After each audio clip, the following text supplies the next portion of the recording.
High বন্ধুরা, তোমরা কেমন আছো? আশা করি তোমরা ভালো আছো। আমিও ভালো আছি। এই হালকা ঠান্ডা ওয়েদারে মনে হলো চিকেন এনে একটু ঝালঝাল করে রান্না করে খাই। তো যেমন মনে হওয়া তেমন কাজ। তাই আর দেরি না করে চলে গেলাম বাজারে। বাজার থেকে চিকেন নিয়ে চলে এলাম। আর এই দেখো, আমার মা এখন মুড়ি খাচ্ছে। তো এখন আমি চিকেনটা রান্না করে নেব। প্রথমেই আমি আলু, পেঁয়াজ, আদা, রসুন সব কিছু কেটে নেব। আর দেখো, আমার সব কিছু রেডি হয়ে গেছে। এখন আমি চিকেনটা ভালো করে ধুয়ে পরিষ্কার করে নিয়েছি। চিকেনটা দেশি মুরগির ছিল, তার জন্য সিটি দিয়ে দিলাম।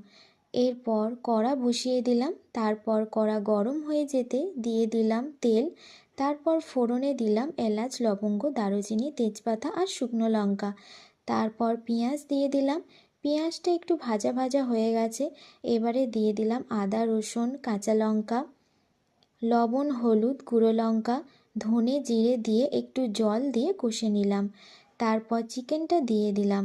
একটু নেড়ে চেড়ে হালকা জল দিয়ে ঢাকা দিয়ে দিলাম।